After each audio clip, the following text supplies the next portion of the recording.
Assalamualaikum warahmatullahi wabarakatuh. Balik lagi nih sama saya, Nur Indazil Arsyimakina dari kelas B5, mata kuliah metode penelitian kuantitatif. Nah, di kesempatan kali ini, saya akan membahas mengenai langkah-langkah dalam menyusun instrumen penelitian. Dan ini adalah mind mapping sederhana yang sudah saya buat untuk membantu saya dalam menjelaskan apa aja sih langkah-langkah dalam menyusun instrumen penelitian dan apa saja hal yang harus dibahas dalam instrumen penelitian. Namun sebelum itu, saya akan menjelaskan sedikit mengenai apa sih instrumen penelitian.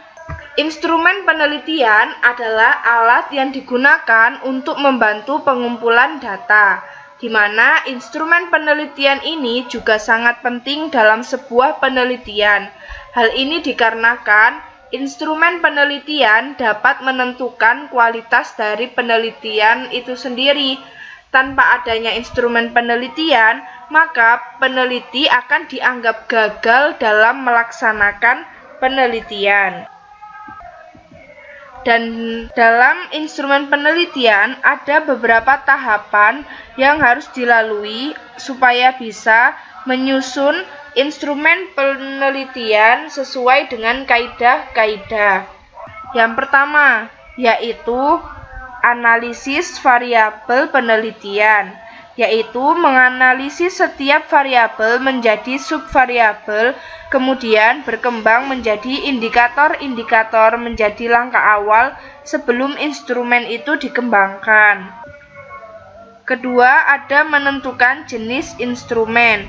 Jenis instrumen dapat ditentukan jika peneliti sudah menentukan dengan pasti mengenai variabel dan indikator penelitiannya. Satu variabel mungkin hanya memerlukan satu jenis instrumen atau mungkin lebih dari satu jenis instrumen.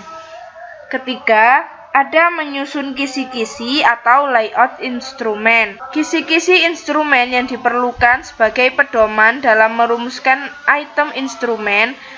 Dalam kisi-kisi itu harus ada ruang diskusi mengenai materi penelitian, jenis pertanyaan, jumlah pertanyaan, dan juga waktu yang dibutuhkan. Selain itu, dalam kisi-kisi juga harus tergambarkan indikator atau abilitas dari setiap variabel. Misalnya, untuk menentukan prestasi belajar atau kemampuan subjek penelitian, pemahaman dari tingkat pengetahuan, pemahaman aplikasi, dan lain sebagainya. Lalu keempat, ada menyusun item instrumen. Berdasarkan kisi-kisi yang sudah disusun, langkah selanjutnya adalah menyusun item yang sesuai dengan jenis instrumen yang akan digunakan. Kelima adalah menguji cobakan instrumen. Uji coba instrumen perlu dilakukan untuk mempelajari tingkat reliabilitas dan validitas serta keterbacaan setiap item. Mungkin saja berdasarkan hasil uji coba item yang harus dikeluarkan dan diganti dengan item yang baru setelah diterima dari subjek uji coba. Dan jenis-jenis instrumen penelitian ini ada beberapa. Yang pertama itu ada tes, kedua ada angket, 3 wawancara, dan 4 observasi. Jadi itu adalah jenis-jenis dari instrumen penelitian. Lalu untuk yang selanjutnya, hal apa saja sih yang harus dibahas dalam instrumen penelitian? Yang pertama ada masalah dan variabel, di mana masalah dan variabel yang dikeluarkan termasuk indikator variabel harus jelas dan spesifik, dapat disesuaikan dengan mudah jenis-jenis instrumen yang diperlukan. Jadi, kalau misalkan masalah dan variabelnya ini sudah ditentukan dengan jelas dan spesifik, maka akan mudah menentukan jenis instrumen yang diperlukan. Kedua, ada sumber data atau informasi. Baik jumlah maupun keanekaragamannya harus diketahui terlebih dahulu sebagai bahan dasar dalam menentukan isi, bahasa, sistematika, dan sistematika item penulisan instrumen penelitian. Ketiga, ada keterangan. Keterangan di sini yang dimaksud adalah keterangan yang ada dalam instrumen itu sendiri sebagai alat pengumpul data, baik dari keajekan, kesahihan, maupun objektivitasnya.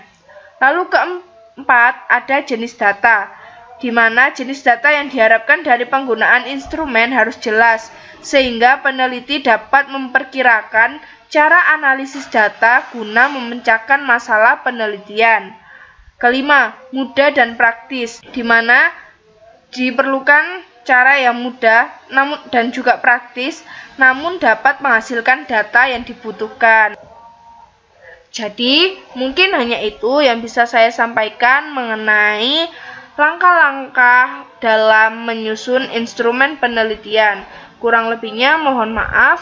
Wabillahi taufiq wal hidayah. Wassalamualaikum warahmatullahi wabarakatuh.